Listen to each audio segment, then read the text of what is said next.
Good morning, everybody. It's Saturday, February 5th here on Cape Cod, and the Cape is looking for a rainy, slushy day later on. I hope everyone is doing well out there. I thank all of you for your many, many hundreds and hundreds of views. Thank you for doing that. Keep it up. And I'd like to thank those who have sent in comments and emailed me about ideas on how to videotape better, ideas on things to talk about. Today we're going to talk about intuition and probably something a little else. We'll see what the guides tell me to do today. Our talk on intuition today involves following those gut feelings that you have about something. You know, if you're driving down the road and all of a sudden it's like, get off the road at the next exit, don't go where you were going to go. You need to listen to your guides, and you need to listen to that gut feeling and follow your intuition and get off where it tells you to get off. One of my favorite stories is how years and years ago when I was young, I kept getting this idea to do something, and I'm like, yeah, okay, fine, later, whenever. No matter how much I put it off, the idea kept coming back. You need to do this, you need to do this, you need to do this. And I kept putting it off, and I tried to do something else, and it wouldn't happen. And I tried to do it again, and it wouldn't happen. So finally, I kind of listened to those little voice or those, idea, like, I really need to do this. And I went off, and I followed my gut feeling, my intuition. I completed the task, and then everything was fine. One of my favorite stories is about how Spirit's trying to get my attention a number of years ago and wanted me to start doing a lot more readings than I was doing. And I didn't pay attention. And no matter what I tried to do in other ways, I couldn't get them done. I'd try again and again and again to read more books on spirituality. I would try to go to different conferences and seminars, but no matter what I looked at or what I did, it did not fit into my schedule. And I realized that I was not listening to the inner voice, to the spirit voice. So he said, okay, fine, guide me through this, and I'll start doing a lot more readings instead of once in a while. I'll do them every day, if that's what you want me to do. Sure enough, business started coming in. I started talking to people every day from on Cape Cod, and then from southern New England, then greater New England. People who were visiting from other countries started to come and see me. And my clientele really built stronger and stronger from people all over the world. And then when I would start to look into a seminar to attend or a book to read, things started falling in place. I realized I needed to listen to that little voice, that funny feeling you have. Have you ever woken up in the middle of the night and thought something wasn't right? And you thought, my friend Carol hasn't called me. She was supposed to get home late last night. I wonder what's going on. And your phone rings and it's on. She says, oh, my car broke down and AAA came to get it and I'm okay. And you realize that that inner voice, those spirit guides woke you up to let you know something was off, and your friend called to tell you it was and everything was okay.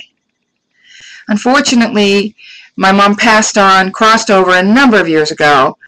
And for those of you who know me, you know that my childhood was not a great thing. It was a really rough go. If you read my book when it comes out down the road, I'm a psychic, not a psycho, The Journey of My Spirit. We read all about the rough childhood I had. Well, my mom was crossing over back in 2004. And the same thing happened when my father crossed over in 1974. I woke up minutes before the phone calls came. I knew they had crossed over. As an 18-year-old, when my father crossed over, I knew I had this gift, and I knew the angels were waking me up to let me know that he had crossed over. And sure enough, the phone call came, and a stepbrother of mine told me he had passed on. With my mother, things were really rough. There was a lot of problems growing up. I had to work through all these issues when she had been diagnosed with pancreatic cancer. And I took time off and worked with my shaman through the issues, and I was open to her energy after it crossed over into a good place. Sure enough, 10 minutes before that phone call came on a Tuesday morning, I woke up and I was at peace. There was a peaceful feeling in my room, and I knew she had crossed over. I thanked my guides. The phone rang. My brother called to tell me she had passed on. So, I know I'm a little different than most people because I have these gifts that I use, but I want you all to know that to listen to those gut feelings, listen to those whatever you want to call them, when you get a hunch about something. If one of your kids is out and you get a hunch that, you need to call them to make sure that everything's working. You give them a call, they say, oh, Mom, I'm so glad you called. I wasn't sure if my cell phone worked, and everything's okay. Most of the time, the hunches we get are just to let us know everything's okay. Once in a while, we'll get a hunch to give us a heads up on something that's happening that needs to be taken care of. So I ask you to really follow your hunches, follow those gut feelings. We all have a bit of intuition in us. We may not all be psychic, but we all have that bit of intuition, that bit of gut knowing. So I ask you that when you start getting those funny feelings or those thoughts or ideas, take a moment, sit quiet, and tune in and ask your guides to let you know what's going on. I understand that with the twin phenomena, and I have twins in my family, that twins tend to be very close and are very well tuned into each other no matter how far apart they are. This is spirit talking to spirit and letting you know what's going on. So listen to your gut feeling from now on, okay? Tune in a little bit. If you have any comments or questions, you know where to find me. I'm at klconrad@comcast.net, and my phone is 508-833-2198 for those of you who wish to have a reading with me. I'd also like today to talk about walking your path. What life to live. You're here on the earth plane. We talked about coming into the body last week. We talked about our spirituality and our spirit coming into a body and living and trying to walk the right path. For those of us that are here, some of us wonder if we're doing the right thing, if we're doing the work and living the life we're supposed to live. That's a huge question, and it's going to take a lot more than a few minutes to talk about it because every one of us is different. Every one of us is on our own special path. Some of us wonder if we're doing good work, if we're doing the right thing, because sometimes we need to say no, and it causes sorrow or sadness for others. And I tell you to listen to yourself. You know if you need to say no to your children or friends, and follow what feels good and right to you. We're here to experience all the emotions: happiness, joy, delight, sorrow, sadness, loneliness, emptiness. We're here to experience everything. Everything is not supposed to be a wonderful, rosy rainbow day. For those of you who would like to, I am a life coach. I do quite a bit of life coaching, and we can set up time to talk about the path that you walk. I've been very busy this week doing psychic parties and private readings, and I thank Spirit for your business and your trust in me. That's about it for today. A short talk, shorter than last week. But let's see what kind of predictions I have for the next couple of weeks and what's going on. Spirit guides tell me in the business world there's going to be a bit of disruption. I saw yesterday that the unemployment rate is falling at its fastest rate ever in the history of time. That is partially true, but be very careful.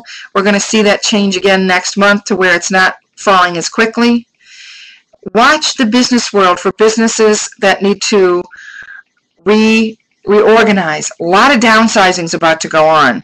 Here on the Cape Cod Healthcare just did a great deal of downsizing and has posted an enormous number of open positions, and that is happening in the healthcare world all over the place.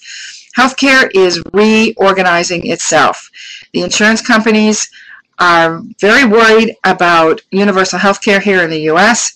The pharmaceutical companies are very worried because they are going to be directly affected.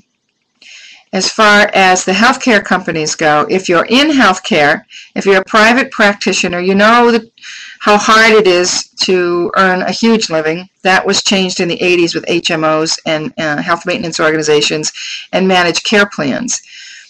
Right now, healthcare is at a huge crossroads on how it takes care of people. And years ago, I saw that the hospitals were not going to be around as much as they used to be. That has come true, and it's going to even change even more greatly.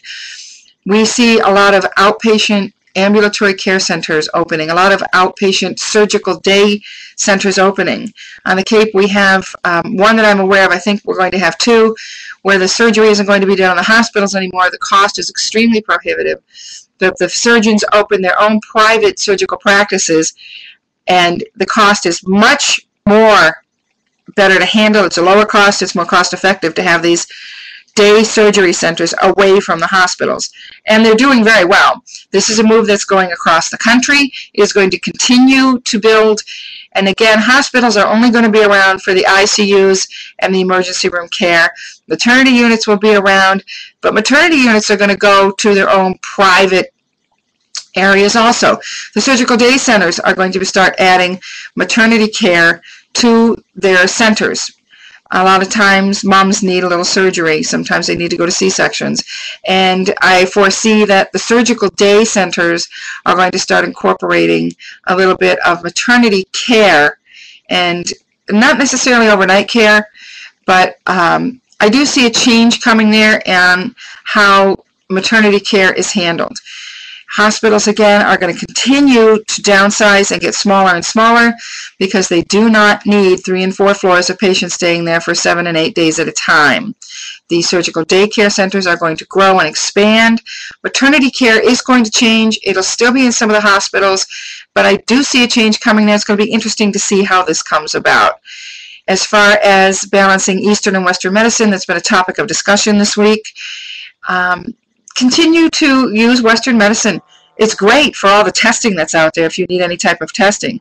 But remember, for the colds and the sores and the aches that are, short-lived, look to your Eastern practitioners, your acupuncturist, your massage therapist, your herbalist to help you take care of those short-term inflammatory illnesses and viruses with herbs and hands-on acupuncture, acupressure care.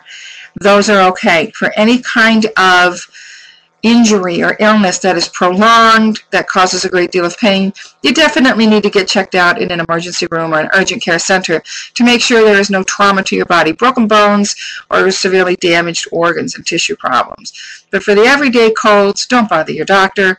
It's a waste of your money and your precious time. Use elderberry, which is a great antiviral. It does not conflict with other Western medicines. Make sure you check with your doctor on everything you do. And a lot of times when you check with your doctor, he's not going to know what you're talking about, because a lot of doctors do not and are not interested in looking into what they call alternative care or Eastern medicine. So you can work with a certified herbologist to look and see what works well with the medications you take and what kind of herbs you can and cannot take to live a more balanced life. Remember, the food you eat take care of your body, which takes care of your spirit. So try to eat clean foods, natural, more organic foods. Yes, they are expensive. If you're a large family, it is very expensive. And you can try to do this changeover into more organic, natural foods 1 week at a time. When you're buying your lettuce and your veggies at the store, try to get a couple natural products, organic products this time, next week. And one of my favorite challenges to give everyone when we have these discussions and I do the lectures and seminars on organic versus conventional foods is to buy a conventional chicken product at the store, boneless chicken breasts at store brand or name brand, and then buy a package of natural chicken breasts, organic. It's very hard to find the organic, but the natural clean breasts are out there. Prepare them separately, separate baking dishes, exactly the same way. Bake them the exact same way, and then do a taste test on you and your family. Taste the store-bought chicken first, then rinse your mouth with some water, then taste the conventional chicken. I guarantee you'll be very surprised at the change and the different types of textures in your mouth. So try it and see what happens. I challenge you this week. Please send comments and ideas back to me on your challenge and how it went, what the comments were, and what everybody thought about your natural versus conventional chicken challenge. A little bit of everything this week.